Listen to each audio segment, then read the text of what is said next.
Hi, and welcome to another video.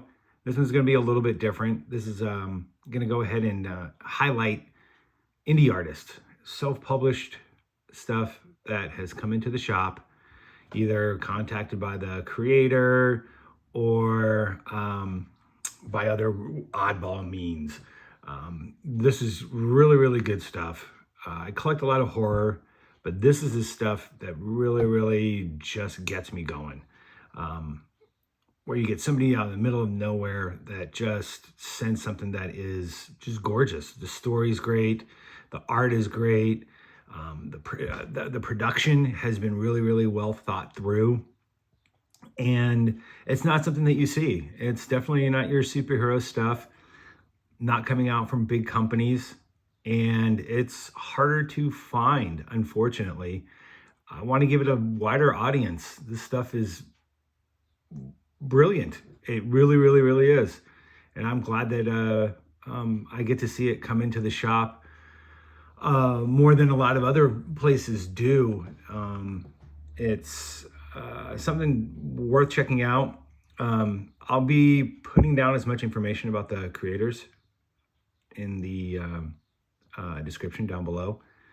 But first, we're going to start off with Nosebleed, which is by Derek Jones. I haven't read the second issue yet, but I really, really enjoyed the first issue. It's got some intrigue. It's got a lot of different things going on, possible conspiracy stuff. Not too sure, but the art is just fantastic. Just fantastic. And it just really starts going off the rails with these powers that these kids have. And it doesn't hold your hand through it. Yeah, you're not gonna get all the information that you need right off the bat.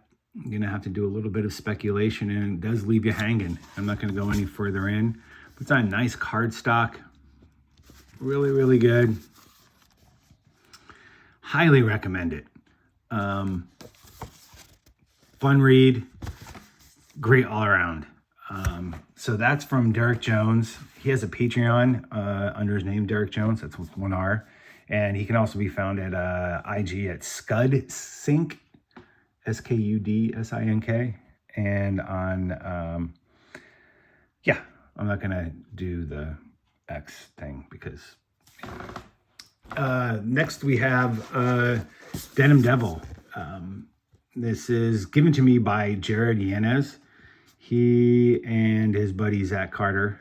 And there's a big history on this. It was supposed to be a film. We had COVID. We had a lot of different things and everything like that. But we picked up these and we had them in the shop. And I had read the first issue and it was good. But no 2 through 5 ever showed up.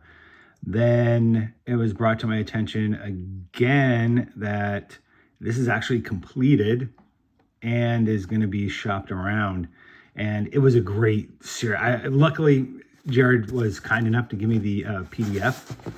And I read the whole 5 issues. And it was fun. It was so good. There was some funny parts, some pretty gory parts. Overall, great story. Pacing, everything. Really, really loved it. Yeah, I mean, I know that it had been relettered and recolored and some other bits and pieces changed up, but definite fun horror stuff. Highly, highly recommend it. And yeah, it gets pretty gory in some spots, but definitely worth checking out. It's awesome, awesome, awesome. You can go to the denimdevil.com and see what they have there. Super fun.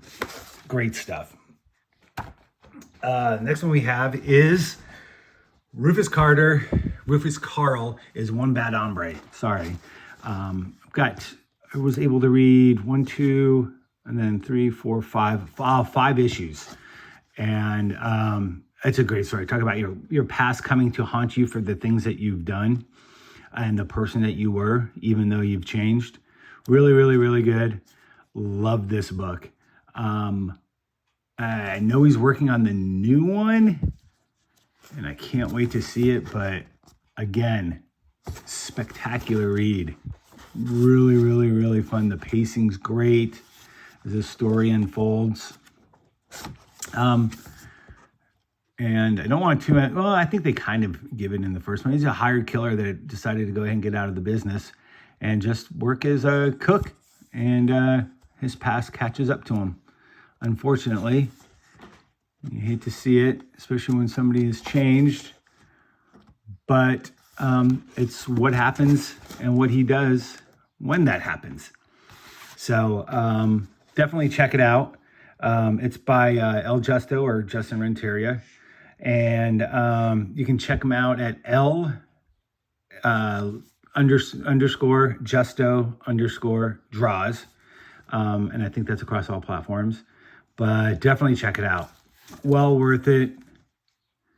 Such a fun read. I'm really, really, really looking forward to that 6th issue when he comes out with it. So, yeah, definitely worth checking out. Then we have Death of Power by Burdick. And this is as gonzo as I think it can possibly get. It's the death of Superman on acid and steroids. It's absolutely insane. It's all on cardstock. I don't know how much I can actually show inside. As it says, it's not for kids. And when it says not for kids, it means it's not for kids. It's not probably for most adults, but it's awesome. It is super, super awesome. I can show the back. There we go. So this is just the front and the back. And this is by Burdick. I know he's kickstarted some of this, and we just buy directly from him.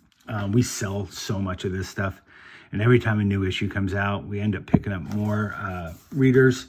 And so, yeah, number 6 just came out like 3 weeks ago, maybe a month. And we ended up having to order a lot more in. And, man, it's so good. It's just nuts. Let me see. Yeah, so you just get stuff like this. It's just, these spreads are just so much fun. So yeah, you can add, it's the Kirby verse, it's Death of Superman, it's Wonder Woman, there's like Justice League. It's all over the place and includes so much DC lore, but mutated, turned on its head, and completely violent. So highly recommend Death of Power by Burdick. And you'd have to go ahead and look him up. If I find any information on him, I will go ahead and put him more information down in the description. So we've got those. And then for fun, I decided I would go ahead and do mine. It's called What the Hell is Wrong with You, Steven? It's if 12-year-old Steven, maybe 8-year-old Steven, could put all the dick and fart jokes and the horrible jokes that he knew, and if he could draw them and print them up and do it as an adult, this is what you would get. And so I did these a year and a half ago. Horrible stories for horrible people. I think it was a year and a half ago. And so it was just fun. It's one of those things where you just do it, and it's not about the money. You just get it out there, and some people find it funny and some people don't. Funny story, I actually had one of these returned because one person did not want it in their comic book collection.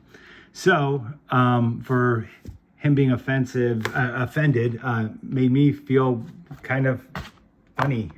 I mean, I thought it was funny to have something that was so unappealing to somebody that they actually just didn't even want it in their collection. So that's it. I'm going to get all the information down on these guys. Got show this weekend. We've got the Northwest Mocha Museum of Comic Art at Gigantic Brewing off of 26th. That's going to be fun. That's from noon till 6. And then there's been a new announcement of a really, really cool swap kind of thing, VHS comic brouhaha at the 99W drive-in. And there's going to be a double feature that night. I'll get more info on that. But anyway, thanks for checking this out. I highly recommend checking out these guys. Hardworking, beautiful books, over the top, great production. Really need to check this out. Anyway, if you can, click like, subscribe. I don't bug out too much. And yeah, I'll see you next time. Bye.